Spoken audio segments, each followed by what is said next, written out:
जय भीम नमो बुद्धाय सभी। नमो बुद्धाय संघं नमामि सर। और आज का जो विषय है बौद्ध धर्म में विवाह जो होता है किस प्रकार से होता है, उसकी क्या प्रक्रिया होती है, उसके बारे में आज हम चर्चा करेंगे। बहुत सारे श्रोता, बहुत सारे जो बौद्ध धर्म के अनुयायी हैं, बौद्ध धर्म को मानने वाले हैं, वो चाहते हैं कि इसके बारे में हम अधिक से अधिक जानकारी प्राप्त हो पाए। इसलिए आपके इस जातक चैनल में आज हमने बौद्धाचार्य को बुलाया है और इनसे हम अनुरोध करेंगे कि बौद्ध धर्म की इस विवाह पद्धति के बारे में प्रारंभिक परिचय हमको दें, उसके बाद छोटी छोटी जानकारियाँ दें स्टेप बाय स्टेप, और बताने के बाद हम कई प्रश्न इनसे करेंगे जिसमें आपको सरलता होगी समझने में। हाँ, तो बौद्धाचार्य इनका परिचय कर दें आप, परिचय देते हुए अपना जो है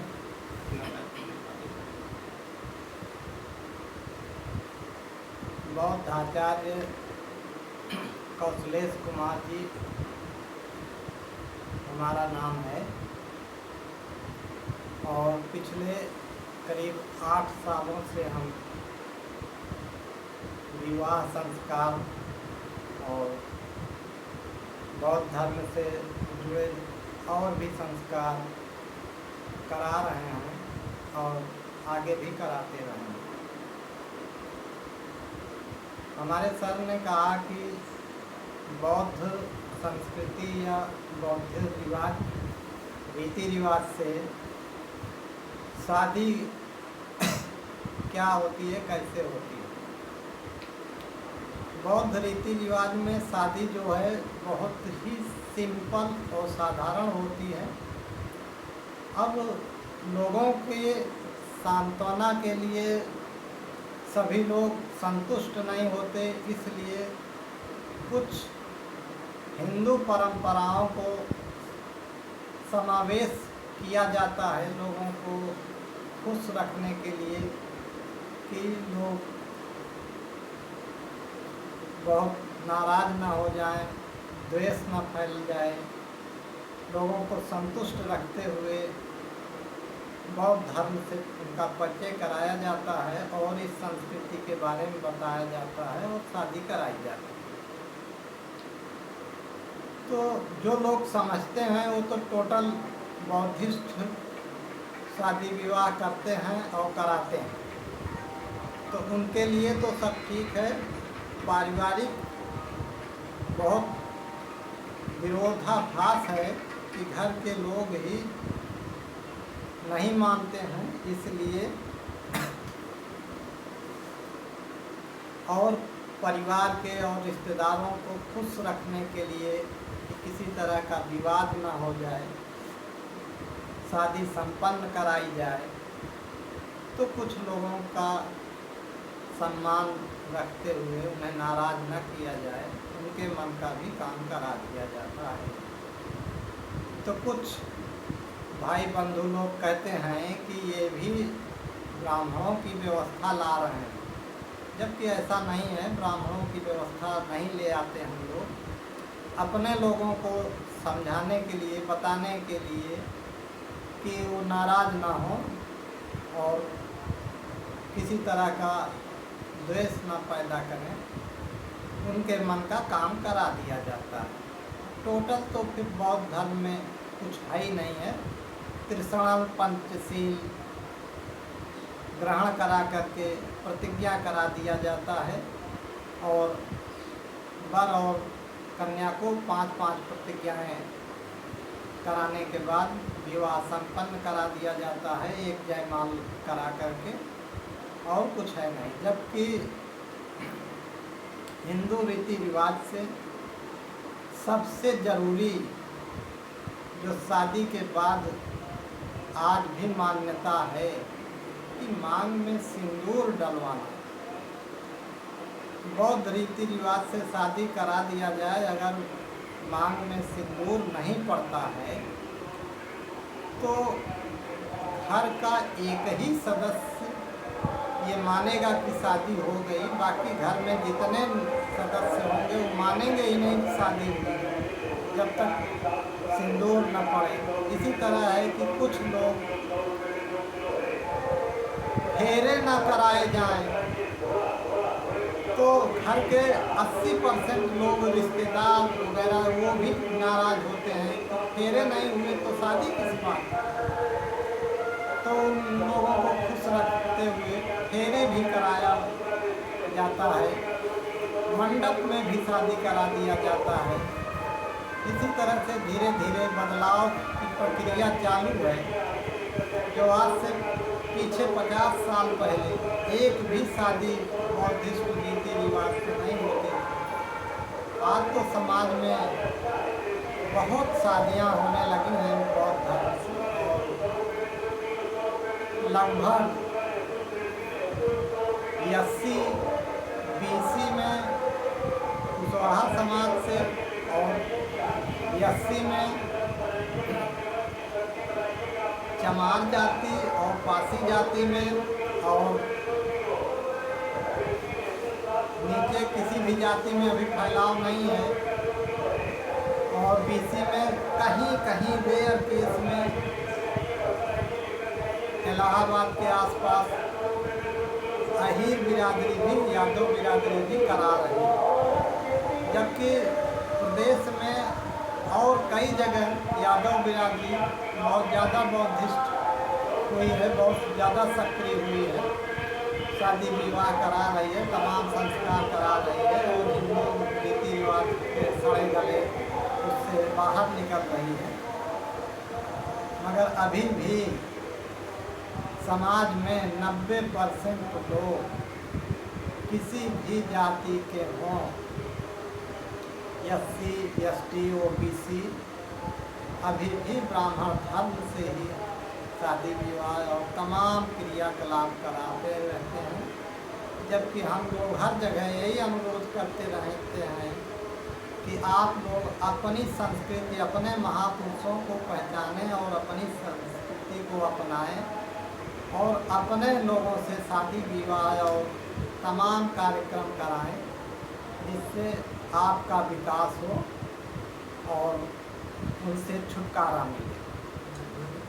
आगे के प्रश्न में हम कहेंगे कि एक बौद्ध रीति से शादी विवाह जब कराई जाती है तो उसमें कितना खर्च लगभग आता है? तो शादी विवाह में कितना मतलब जैसे उसमें होता है लोग आजकल 10,000, 15,000, 12,000, इससे कम शादियाँ लगभग नहीं हो पाती हैं। तो हिंदू धर्म रीति रिवाज से, तो बौद्ध धर्म में भी क्या कुछ पैसा खर्च होता है? तो औसतन कितना पैसा खर्च होता है? बौद्ध धर्म में कोई पैसे का खर्च कहीं भी नहीं दिखाई देता, क्योंकि यहाँ तो सिर्फ एक जयमाल होता है, जो कि फूलों की माला होती है, लड़का लड़की के गले में एक दूसरे को पहनाते हैं, और उसी के साथ उनको 5-5 प्रतिज्ञाएं करा दी जाती हैं। तो यहाँ पैसे का कोई वही नहीं आया। अब माता पिता या उनके रिश्तेदार या परिचित भाई बंधु जो उनको उपहार स्वरूप देना चाहते हैं वो देते हैं, उसकी कोई गिनती नहीं होती कि कोई 100 रुपये देगा कि 10,000 देगा कि नहीं देगा, कोई कहीं मांग डिमांड नहीं होती है। और जो बौद्ध आचार्य होते हैं इन्हें भी किसी भी तरह का पैसे का कोई लालच नहीं होता, ना तो मांग डिमांड होती है। लोग स्वेच्छा से तेल पेट्रोल के लिए कि आए हैं 5 किलोमीटर से या 50 किलोमीटर से, तो इनको किराया भाड़ा हो जाए 100, 200, 500 जो जिसकी श्रद्धा भाव हुई दे दिया सहयोग के रूप में, और कोई मांग नहीं। अगला प्रश्न हमारा यह है कि अगर मान लीजिए कोई बौद्ध धर्मावलंबी बौद्ध धर्म से शादी कराना चाहता है और उसे बौद्धाचार्य उपलब्ध नहीं है, तो ऐसे परिस्थिति में आप क्या राय देना चाहेंगे? अपना मोबाइल नंबर हो सके तो बताएँ, और कैसे जन सुलभ हो पाएंगे उसके बारे में बताएँ। शादी विवाह जब बौद्ध धर्म से जिससे भी कराना है, शादी विवाह एक दिन में तो फिक्स नहीं होता, कम से कम 1 महीने पहले फिक्स होती है शादी। उस समय आप कांटेक्ट कर लीजिए किसी भी बौद्धाचार्य से, तो आपके यहाँ उपलब्ध होंगे। अगर वो नहीं पहुँच पाएंगे तो आपको 1 हफ्ते पहले या 2 दिन पहले किसी का नंबर देंगे और उनको भेजेंगे, वो व्यवस्था करेंगे, आपके यहाँ कोई ना कोई आचार्य पहुँचेगा। तो आप अपना कांटेक्ट नंबर बता दें ताकि वो अगर कोई कांटेक्ट करना चाहेगा।